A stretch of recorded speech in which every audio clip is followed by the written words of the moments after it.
नमस्कार विद्यार्थी मित्रों, मैं रश्मि पारेख जय सोमनाथ प्राथमिक शाला में आपका हार्दिक स्वागत करती हूँ।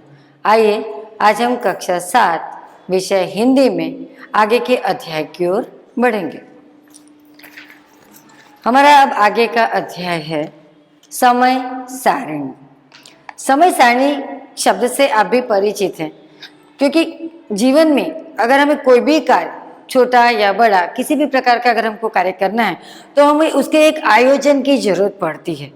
इसका कारण भी है कि आयोजन के द्वारा किया गया कार्य अच्छी तरह से सफल हो जाता है, लेकिन अगर बिना आयोजन के हम किसी कार्य को करते हैं तो वह या अधूरा रहता है या फिर उस कार्य में कोई कमी आ जाती है ना। अब आयोजन, जैसे कि आप अपने स्कूल का चलिए अभी आप आयोजन देख लीजिए कि आपके स्कूल के आने का समय, जाने का समय, तो जब आप आते हैं वो समय और जाने तक आप क्या क्या कार्य करेंगे, किस समय कौन कौन सा तास आएगा, उस समय के कौन से शिक्षक आएंगे, तो इसके लिए आपके पास पूरा टाइम टेबल, वर्ग का टाइम टेबल आपको लिखाया जाता है ना कि फर्स्ट तास में हमारा इनका तास है गुजराती का, सेकंड में इसका तास है, इतने बजे लंच होगा और इतने बजे छुट्टी होगी। यानी इसके द्वारा आप क्या करते हैं, अपना आयोजन निश्चित करते हैं कि इतने बजे आपको घर जाना है, इतने बजे आपको आना है, कौन सा अभी किस विषय का तास है। तो आपके पास एक टाइम टेबल होता है ना, जिसको हिंदी में कहते हैं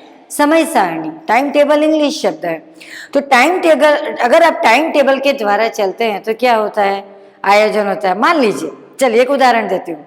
अगर आपके पास आपके क्लास का टाइम टेबल ना हो कि पहला, दूसरा, तीसरा, चौथा और 5 से 8 तक कौन सा तास कब कितने बजे से कितने बजे तक है और वो कौन से शिक्षक लेंगे, अगर आपके पास ये टाइम टेबल ना हो तो सोचिए कि आप जो 12 बजे से 6 बजे तक यहाँ बैठते हैं तो आप क्या करेंगे, अब कौन आएगा, अब किस विषय का हम निकालें। यानी इस प्रकार के क्वेश्चन। लेकिन अभी आपको यहाँ पता है कि आपके पास टाइम टेबल है, आपको खुद पता है, टीचर के आने से पहले आपको पता चल जाता है कि मेरा इस विषय का अभी तास है और ये टीचर आएंगे। यानी कि जो आयोजन है, आयोजन के द्वारा किया गया कार्य सफल होता है और बिना आयोजन के द्वारा किया गया कार्य वह तो या तो असफल होता है या फिर उसमें कोई कमी रह जाती है। दूसरा एक उदाहरण देती हूँ कि अगर आपको कहीं जाना है प्रवास में तो उसके लिए भी आयोजन करते हैं ना, ये करेंगे वो करेंगे, कितने बजे बस जाएगी, कितने बजे बस आएगी, तभी आप एक टाइम से एक साथ सब पहुंच सकते हैं। लेकिन अगर आपको पता ही ना हो कि बस कितने बजे जाएगी और कितने बजे आएगी, वहाँ क्या क्या करना है, कहाँ कहाँ जाना है, तो बिना आयोजन के आप उसका अनुभव भी नहीं कर सकते और वो आपका सफल भी नहीं हो पाता है। तो यहाँ भी देखिए समय सारणी का क्या महत्व है, आइए हम आगे देखें। जीवन में समय सारणी का बहुत महत्व है। आजकल लोग कहते हैं कि हमारे पास समय नहीं है। समय की बचत के लिए हमें समय का सदुपयोग करना चाहिए। ज़्यादा से ज़्यादा अच्छे कामों में, उचित कार्यों में हमको वो समय लगाना चाहिए। समय हमारे लिए बहुत कीमती है। एक बार अगर समय चला जाता है तो वो फिर वापस चलकर नहीं आता है और हम पीछे रह जाते हैं। और इसीलिए इस पाठ में आपके साथ जो समझ दी गई है, तो देखिए कि समय की बचत के लिए इस इकाई में यानी इस पाठ में रेल यानी रेलवे से संबंधित, बस यानी बस से संबंधित, उसके बाद आगे हम देखें तो हवाई जहाज यानी हवाई सेवा जो हमारे सामने है, हमारे देश में है, उससे संबंधित समय सारणी की हमें यहाँ पर जानकारी दी गई है। और आपको वो देखकर समझ में आएगा कि हम किस प्रकार समय सारणी के अनुसार अपने आयोजन को सफल पूर्वक पूर्ण कर सकते हैं और उसमें कोई भी कमी नहीं रहती है। तो देखिए यहाँ पर कुछ शब्दार्थ है, पहले हम शब्दार्थ देख लेते हैं। आइए अब हम थोड़े शब्दार्थ यहाँ पर है देख लें। समय सारणी, उसका समानार्थी शब्द है समय पत्रक। सारणी यानी एक पत्रक कि उसमें पूरी जानकारी दी जाती है। फर्ज यानी कर्तव्य। उपभोक्ता, अब उपभोक्ता मतलब क्या कि ग्राहक, खरीदने वाला, तो उसको भोक्ता भी कहते हैं और ग्राहक भी कहते हैं। उसके बाद है अधिकार, तो हक। ई बुकिंग, अब इसका उपयोग कहाँ होता है तो आपको अच्छी तरह से समझ में आता भी है। अब मैं बता भी देती हूँ कि रेलवे में आरक्षण कराते हैं ना, हम नहीं कहते सीट रिजर्व कराते हैं इंग्लिश में, तो आरक्षण, ई आरक्षण, ई बुकिंग इंग्लिश शब्द है और ई आरक्षण उसका बुकिंग मतलब आरक्षण करना, ये एक हिंदी शब्द है। स्थान यानी समय। अब उसके बाद हम समय सारणी में किस किस जगहों पर किस प्रकार से आयोजन किया जाता है, तो उस समय सारणी को हम समझेंगे। अब यहाँ पर देखिए, सबसे पहले हमारे पास बस डिपो की जानकारी दी गई है। अब जो बस डिपो है, तो बस डिपो में हम क्या करते हैं, समय सारणी के अनुसार अगर हमें कहीं जाना है तो क्या होता है कि उस बस का टाइम हमको लेना पड़ता है, क्योंकि पूरे दिन बस तो पूरे दिन चलती है, सवेरे से शुरू हो जाती है, रात में भी चलती है कि कौन सी बस कितने बजे जाती है और हमें कितने बजे वहां पहुंचाती है। तो बार बार वो बसें जाती है, लेकिन तुमको किस समय जाना है, तुमको किस समय उपलब्ध है, जो समय तुम्हारा आयोजन है कि तुमको सवेरे जाना है, दोपहर को जाना है, शाम को जाना है, तो तुमको उस समय की बस के समय के टाइम के अनुसार, उसके समय के अनुसार तुमको उस बस में जाना होता है। यानी हर एक बसें बार बार एक जगह से दूसरी जगह जाती है, लेकिन तुम्हारा समय कौन सा है, तुम किस समय का आयोजन करते हो, उस समय के अनुसार ही तुमको उस बस में प्रवास करना चाहिए। तो यहाँ भी देखिए, आपके सामने समय सारणी है। यहाँ पर Radhanpur bus depot, Radhanpur bus depot की यहाँ पर पूरी डिटेल में समझाया गया। यहाँ पर देखिए, एक पहले कॉलम में क्या है, प्लेटफॉर्म में देखो, platform number 1, platform number 2, platform number 3, platform number 4 और प्लेटफॉर्म नंबर 5। आपके पास पुस्तक में भी समय सारणी है, इसलिए आपको अच्छी तरह से समझ में आएगा।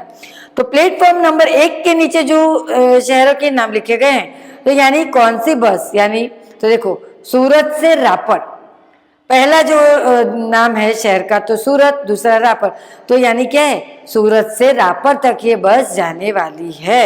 अब देखो, 5:30 बजे प्लेटफॉर्म नंबर 2 से कौन सी बस निकलेगी, प्लेटफॉर्म नंबर 3 से कौन सी बस चलेगी, प्लेटफॉर्म नंबर 4, प्लेटफॉर्म नंबर 5, तो प्लेटफॉर्म नंबर अलग अलग है। अब कौन से प्लेटफॉर्म से कौन कौन सी बसें कहाँ तक जाएंगी, तो यहाँ पर देखिए, प्लेटफॉर्म नंबर 1 की मैं चर्चा कर रही हूँ कि देखो, सूरत से रापट जाएगी, उसके बाद राधनपुर से गांधीधाम जाएगी, राधनपुर से मुंद्रा, राधनपुर से रापट, ऊंझा से अंजार, दियोदर से रापट और ऊंझा से रापट। तो उसके देखिए टाइम अलग अलग है, पहले 5:30 से जो शुरू हुआ है और अंत में देखो 15:30।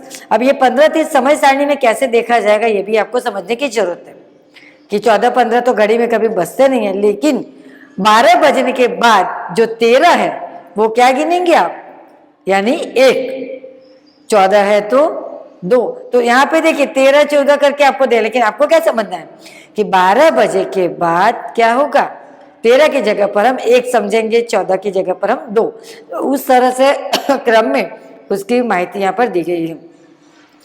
प्लेटफॉर्म नंबर से कौन सी बस जाएगी, कितने बजे जाएगी, तो वो भी आपके पास देखिए नीचे पूरी समय सारणी है।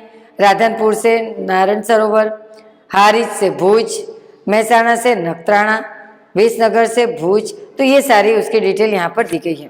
प्लेटफॉर्म नंबर 3 पर देखिए, समी संखेश्वर की ओर, यानी समी संखेश्वर की ओर जो बसें जाती है, तो कौन कौन सी, तो देखिए, वो कोई बस राधनपुर से डाकोर जाती है, तो दूसरी कोई बस है वो राधनपुर से लंबे समय के लिए सूरत जाती है, दियोदर से आनंद, तो इसमें सबके शहर भी अलग अलग हैं, तो समय के अनुसार हमको बस में अपना रास्ता या सवारी जो हम मुसाफिरी कर रहे हैं वो तय करनी होगी।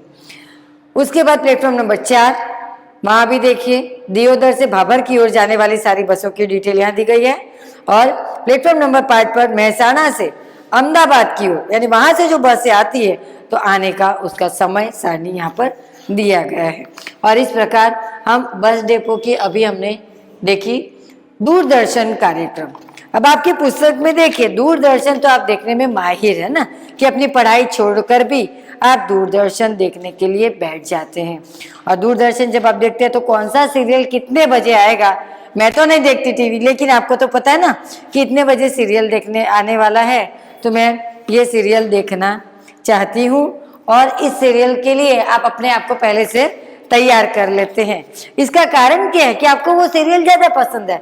आप हर एक कार्यक्रम नहीं देखते, हर एक चैनल नहीं देखते, हाँ, लेकिन स्टार पर ये चैनल आती है, अथवा करोड़पति कौन बनेगा करोड़पति, तो ये सब जैसे आपको जिसमें रुचि है, तो आप उसके समय के कारण क्या करते हैं, आपको पता है कि इतने बजे आने वाला है, या उसका रिपीट भी होता है तो आपको पता है कि अगर छूट जाता है तो आप दूसरी बार देख लेते हैं। तो सभी कार्यक्रम आप नहीं देखते, लेकिन आपको समय सारणी के अनुसार पता है कौन से चैनल पे कौन सा कार्यक्रम कितने बजे आएगा।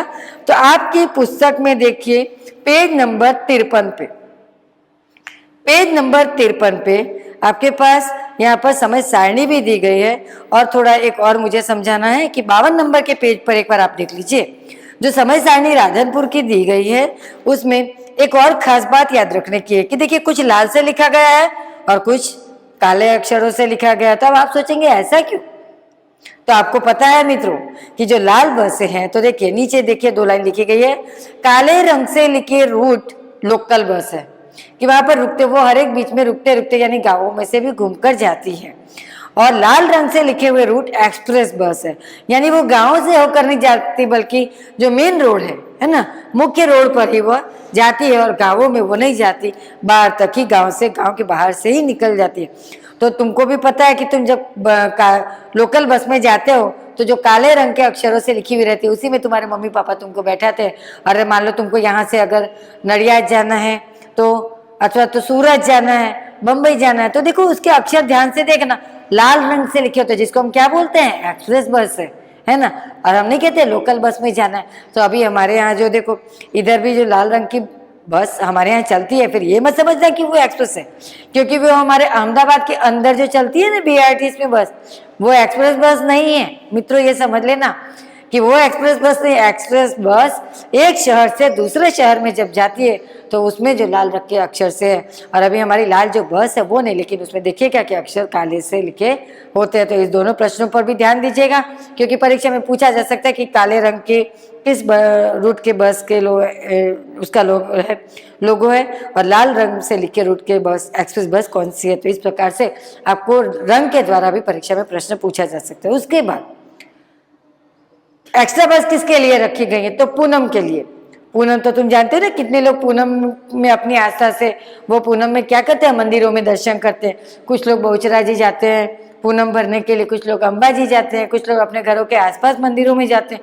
तो ये जो एक्सप्रेस बसें हैं वो पूनम के लिए रखी जाती हैं।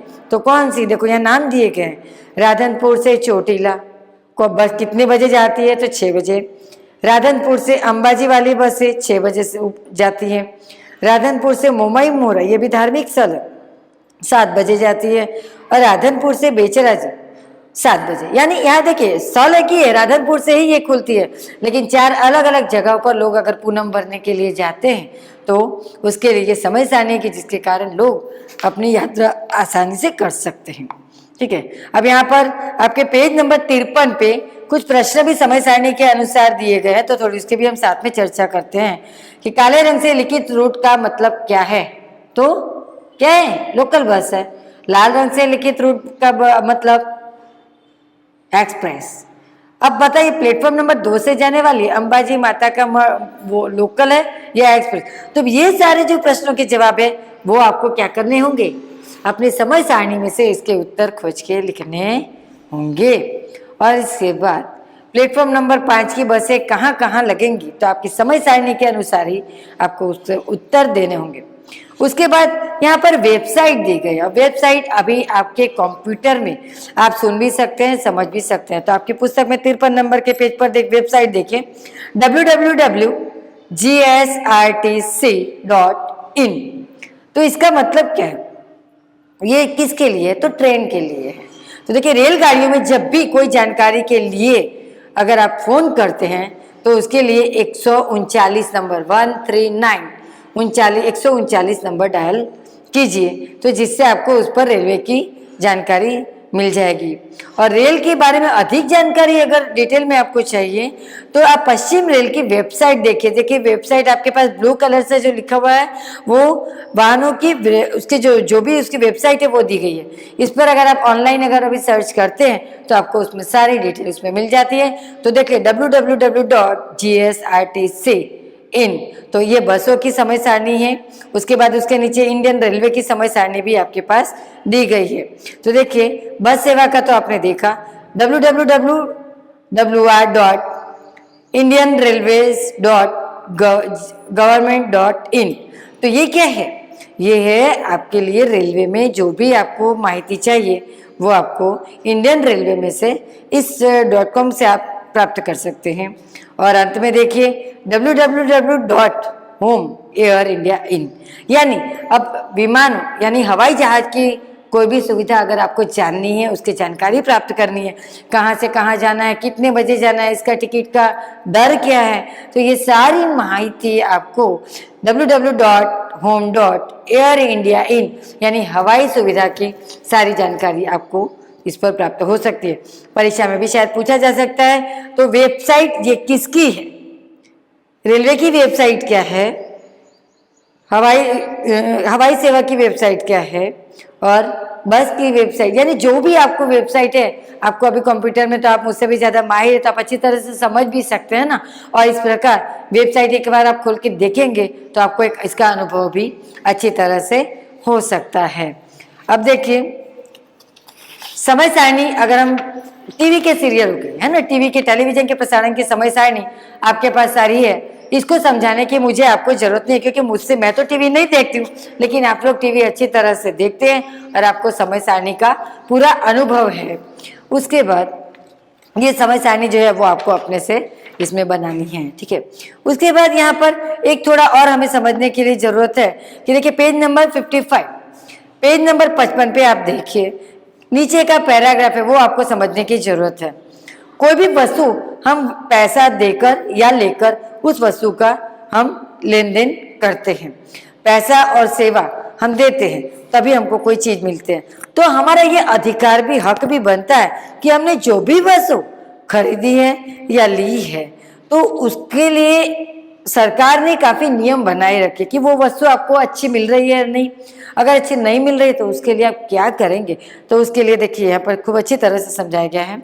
तो हमारा भी ये अधिकार बनता है कि हमने जो भी वस्तु या सेवा खरीदी है वो अच्छी होनी चाहिए, उपभोक्ताओं के हितों के लिए। उपभोक्ता यानी लेने के लिए, जो लेता है, वस्तु लेता है, खरीदता है, ग्राहक, तो उसके हित यानी भलाई के लिए, रक्षा के लिए हमारे देश में उपभोक्ता यानी ग्राहक के लिए अधिनियम बनाए गए हैं सरकार के द्वारा। और एक आदर्श उपभोक्ता के रूप में हमारा हक और फर्ज बनता है कि हम जो भी सेवा या वस्तु खरीदते हैं तो उसका नापतोल, उसका भावताल आदि के बारे में हम पूरी जानकारी प्राप्त करें। यानी हम कोई भी चीज, राशन, अब जैसे तुम्हारे यहाँ भी राशन कार्ड की प्रथा है ना, हमारे देश ने हमें सुविधा दी है, सरकार ने हमें सुविधा दी है। तो जो लोग गरीब है उन लोगों को कम कीमत में अनाज, किरासन तेल, चीनी, यानी ये सारी चीजें, साबुन, ये सारी जो भी छोटी मोटी चीजें हैं, तो उन लोगों को राशन की दुकान में से अगर वे लेते हैं तो उन गरीबों के लिए कम पैसे में वो वस्तु वहां उनको मिलती है। अभी तो राशन की व्यवस्था वैसे लोग लेते हैं कि जो लोग गरीब है, मध्यम परिवार के हैं, वो लोग लेते हैं, लेकिन ज्यादातर लोग इसका उपयोग नहीं करते। लेकिन सामने वाले भी, जो देने वाला है, जो राशन की दुकान चलाता है, मुझे तो उसका अनुभव है कि वो लोग क्या करते हैं कि राशन तेल कम कीमत में तो देते हैं, लेकिन उसका नापतोल वो गलत तरीके से करते हैं। हमारे साथ भी ऐसा हो चुका है कि जब हम किरासन तेल लेने पहले जाते थे तो वो क्या करते थे, वो देता था हमको 2 लीटर, लेकिन उसमें 1.5 लीटर आता था और आधा लीटर वो खुद रख लेता था। तो इसके लिए सरकार ने अभी आपको कितनी अच्छी सुविधा दी है कि अगर आपके साथ ऐसा होता है, कोई आपके साथ दुकान वाला गलत कार्य करता है, तो आप उसके नंबर पर, आपके पास अभी ग्राहक का, उपभोक्ता का नंबर उसमें दिया रहता है दुकान का, तो और आपके पास अगर आप लेते हैं वस्तु तो आपके मोबाइल में मैसेज भी आ जाता है, यानी कितना सामान आपके पास आया। अगर नहीं तो आप मोबाइल के द्वारा ही कंप्लेन जो आप करते हैं तो वो आपके राशन कार्ड की दुकान का नाम, उसका व्यक्ति का नाम और उसका नंबर, फोन नंबर आपके मोबाइल में आ जाता है, और आप किसी भी समय आप अपनी फरियाद उस करके आप गवर्नमेंट को उसकी फरियाद कर सकते हैं, जिससे आपके साथ या किसी और के साथ बेईमानी ना हो।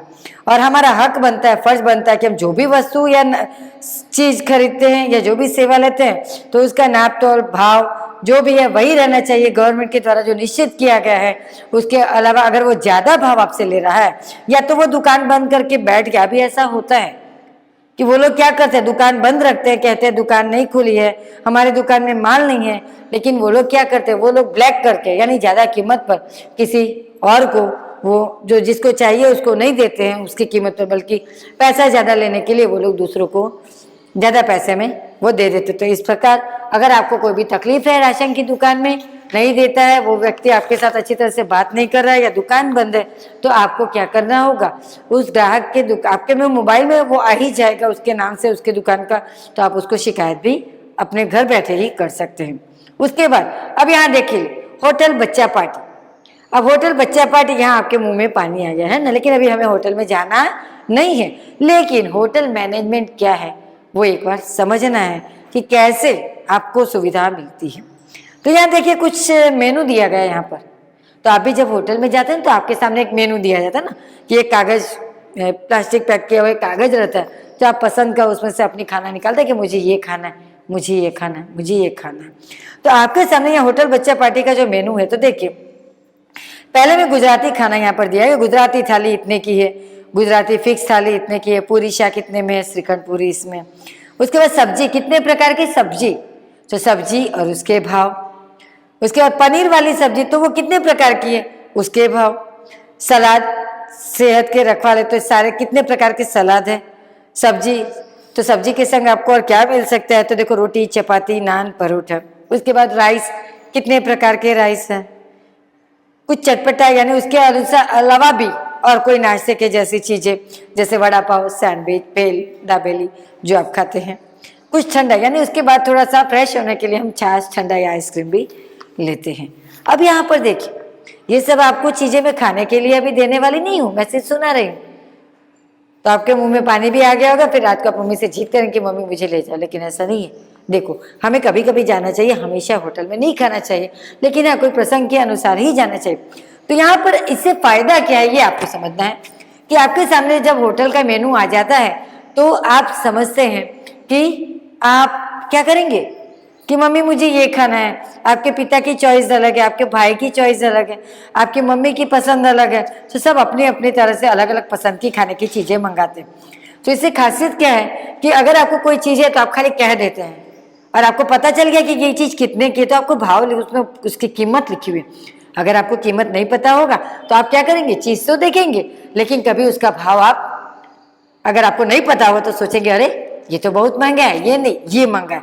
यानी उसकी कीमत भी आपको जब मंगवाते हैं तो उसी के साथ आपको कीमत पता चलती है, जिससे आप अपना आयोजन, अपनी फैमिली का आयोजन अच्छी तरह से कर सकते हैं।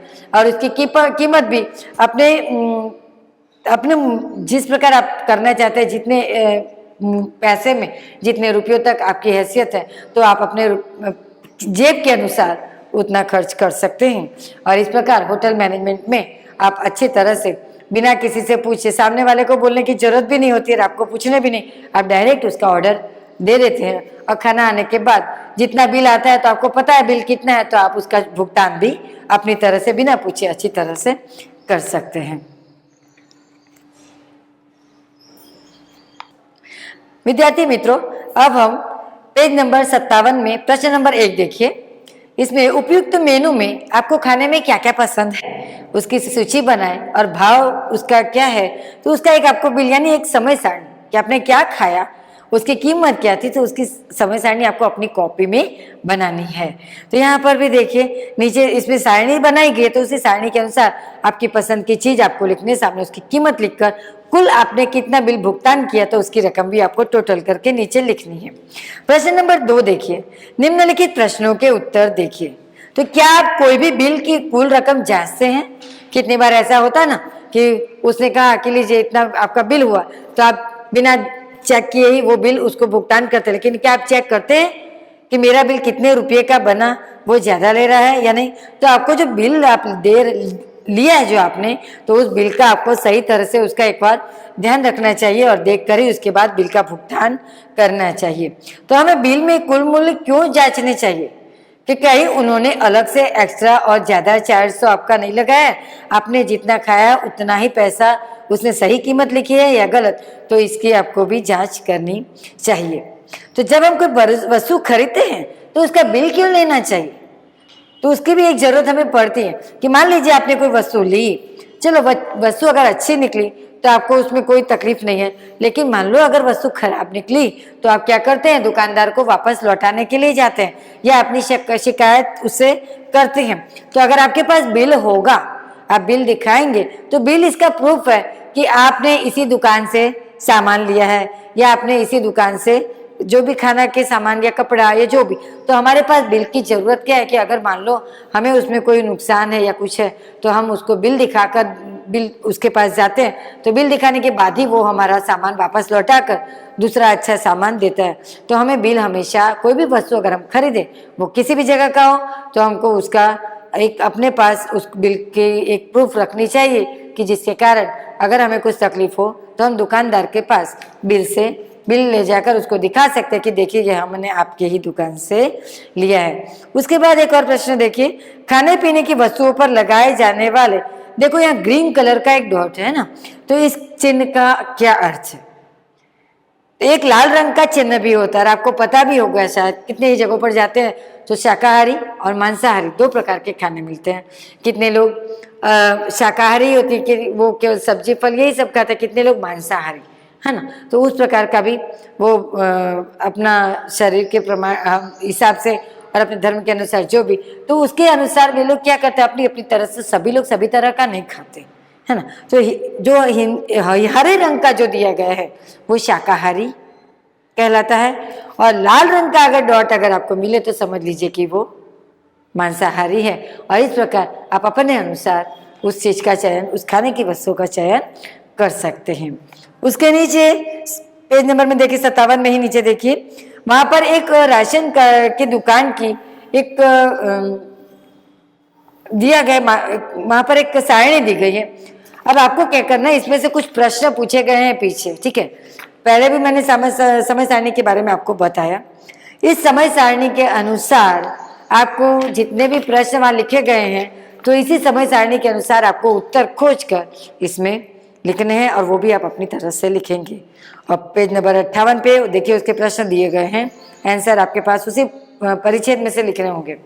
योग्यता विस्तार, ये भी एक अच्छी, यहाँ पर देखिए, यहाँ पर छोटे छोटे शब्दों के गुजराती अर्थ दिए गए, हिंदी है और गुजराती है।